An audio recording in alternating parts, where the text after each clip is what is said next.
E outra coisa, uma parada que, assim, eu parei pra estudar mais a fundo também. Porque, cara, a quantidade de gente me apavorando, falando que isso aqui é um ombro, cabeça e ombro, beleza. Eu entendo que isso aqui, em termos de textbook, isso é um ombro, cabeça e ombro, show de bola. Mas eu acho que você querer contar com o ovo no cu da galinha aqui é o mesmo comportamento de quem quis shortar o mercado aqui. E na verdade, essa zona aqui está muito mais parecida com qualquer ombro, cabeça e ombros do que essa aqui. Então a pergunta que eu abri a live para vocês hoje é a pergunta né, que vocês devem ter entendido ao contrário. Mas fica a pergunta: será que nós seremos enganados mais uma vez? Olhando aqui da maneira mais simples de todas aqui, ó. Se a gente fosse pegar esse gargalo aqui, ó, interpretem essa zona aqui como se fosse um gargalo. E agora eu preciso explicar isso para vocês, para ninguém para pararem de me apavorar de uma vez por todas, tá? Aqui, quando nós fizemos essa formação aqui, tinha uma caralhada de gente falando: isso aqui é um ombro, cabeça e ombro gigantesco. E agora a gente vai voltar para os 10 mil, que blá blá blá, e falando pra caralho. Tá bom, cara, beleza, não tem problema. É um ombro, cabeça e ombro, é? É. Mas a grande questão é: esse alvo aqui embaixo, ele só deve ser projetado uma vez que a gente rompa essa zona e feche, por exemplo, uma vela semanal abaixo. Aí você começa a tirar os alvos para baixo, perfeito. Assim como esse ombro, cabeça e ombro aqui, ó, foi super válido, entendeu? Esse ombro, cabeça e ombros aqui, de fato, entrou em fruição e a gente buscou o alvo. Mas, cara, a gente não tá numa zona que é tão alarmante aqui, entendeu? Então, da mesma forma que aqui atrás, todo mundo tava enchendo o saco e dando certeza absoluta que isso aqui era um ombro, cabeça e ombros e que a gente ia voltar para 30 mil, a gente tá exatamente na mesma zona aqui, tá? Sem tirar nem pôr. É a mesma zona, é o mesmo comportamento aqui, ó, pegada aqui. É o mesmo comportamento. E na verdade isso aqui vem até aqui embaixo, tá? Inclusive o ombro teria que vir até aqui embaixo pra gente conseguir fazer um outro ombro de acordo com essa marcação, mas tudo bem. Pegando aqui, ó, até que a gente feche uma velona embaixo, semanal aqui embaixo, isso aqui continua sendo a mesma coisa. Vocês estão vendo as semelhanças, ó? Ombro, cabeça e ombro. Então a gente pode, da mesma forma que aqui atrás todo mundo achou que o mundo ia acabar e a gente deu uma das maiores porradas da história do Bitcoin, a gente agora pode estar chegando perto da mesma zona, que é chegar aqui embaixo, botar todo mundo cagado de medo, dar uma agulhada aqui, estopar todo mundo e depois dar outra grandíssima porrada, tá?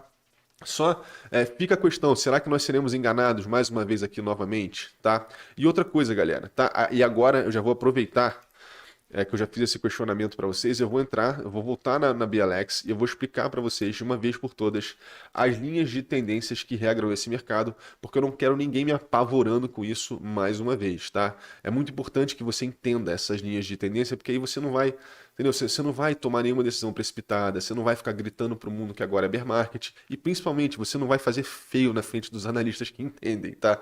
Então vamos lá. Eu vou tentar explicar isso da melhor maneira possível para vocês aqui, ó. Vamos lá. Essa aqui é a linha de tendência primária do Bitcoin, perfeito? Essa aqui é quando você quiser estudar tendências. A gente sabe que uma tendência altista, uma tendência bullish, ela segue uma sequência de topos e fundos ascendentes, concorda? Topos e fundos ascendentes, perfeito? Isso aqui é uma tendência clara de topos e fundos ascendentes. Essa aqui é a tendência primária do Bitcoin. E tenha em mente que sempre que você está analisando qualquer ativo, a tendência primária daquele ativo vai ser a tendência que mais vai regrar esse ativo em momentos de dúvida. Ou seja, na maioria das vezes o Bitcoin dá uma porradaça para cima porque ele simplesmente está seguindo o vetor da sua tendência primária, que é a tendência mensal, que é a tendência de topos e fundos ascendentes, que por sinal, para ajudar vocês a entender isso, ó, eu abro aqui os nossos 4 ciclos. E nos nossos 4 ciclos, observem como eu marquei o nosso fundo e o nosso topo, como eu marquei o nosso fundo e o nosso topo exatamente na virada dos bear e bull market, tá vendo? Ó? O topo aqui foi o final do bull market e o fundo aqui foi o início. Tá vendo? O bear market está sinalizado para vocês em laranja aqui. Tá vendo? Olha só, topo aqui local, buscamos um fundo, no fundo local começamos o bull market, no topo local começamos o bear market, entendeu? É mais ou menos assim que a coisa funciona. Mas se fosse fácil assim, todo mundo tiraria de letra esse mercado. O que a gente tem que entender é que as tendências, né, nós temos diversas tendências no gráfico. E quanto mais você sobe o gráfico, mais fácil fica de ler essa tendência. Mas quando a gente sobe, quando a gente desce o tempo gráfico, a gente gente vê que nós temos dentro de cada tendência, nós temos várias subtendências. E é por isso que a gente pode, por exemplo, estar numa tendência de alta no macro eterna desde o início da história do Bitcoin, mas em todos os gráficos abaixo de 5 dias para baixo nós estamos numa tendência de queda. Entendeu? É por isso nós temos fractais de comportamento, fractais de tendência dentro da tendência. Entendeu? Como é que eu vou explicar isso melhor para vocês? Vocês estão vendo que essa linha aqui, por exemplo, agora eu vou tentar explicar isso de uma maneira mais esmiuçada para vocês. Eu vou descer aqui, vou jogar para o gráfico semanal, talvez a gente consiga ler isso melhor aqui no gráfico semanal, e observem que o que era somente uma grande pernada no macro com um pullback depois, quando você vai dando zoom in aqui dentro, observem que aqui dentro a gente tem a mesma coisa que a gente viu lá atrás, só que agora a gente tem aqui numa escala menor, né? Uma sequência, ó, de topos e fundos, topos e fundos, topos e fundos, topos e fundos ascendentes. Entendeu? E é por isso que você tem que tomar muito cuidado quando você está falando de bull ou bear market. Você pode estar num bear market que seja no intraday, no gráfico de 4 horas, beleza. Aí vai de como você cria e como você trabalha essa nomenclatura.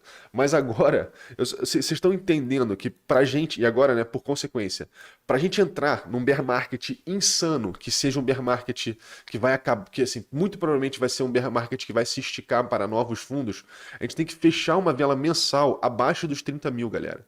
Ou seja, para essa tendência aqui, ó, de topos e fundos ascendentes ser rompida no macro, que eu acabei de mostrar para vocês no início, no início dessa análise aqui, a gente precisa de um fundo sacramentado abaixo dos 30 mil. Aí sim a gente vai ter setado isso aqui como um topo. Mas isso aqui agora, e agora preste atenção porque essa é a parte importante. Observem que aqui, ó, em 2013, e a gente fala o tempo inteiro que esse ciclo agora é um híbrido entre o ciclo de 2013 e o ciclo de 2017. Em 2013, se a gente tivesse seguido essa regra aí, e nós estamos mais ou menos aqui, assim, ó. A gente está mais ou menos nessa zona aqui, esperando a próxima pernada desse mercado, tá?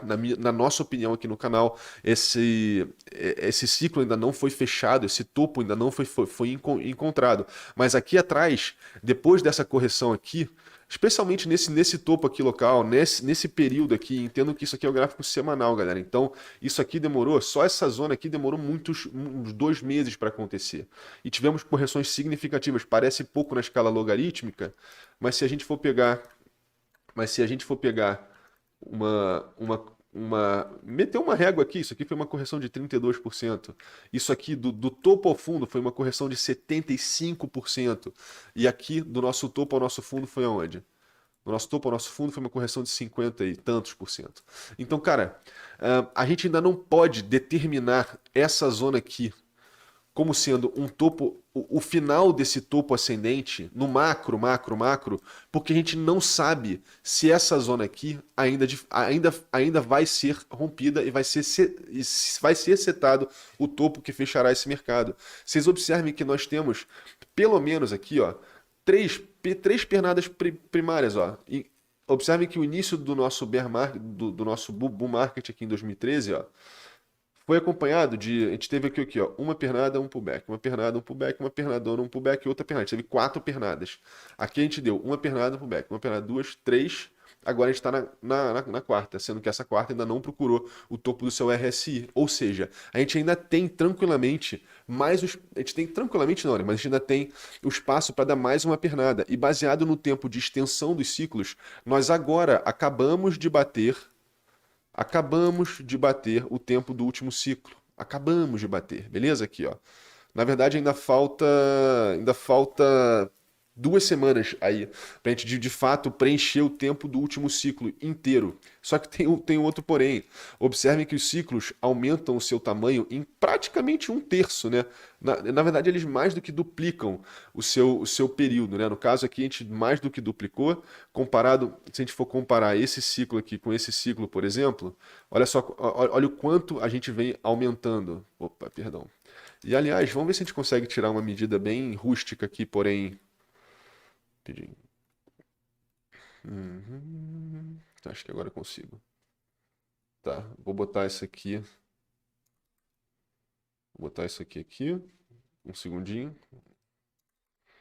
Vou botar isso aqui.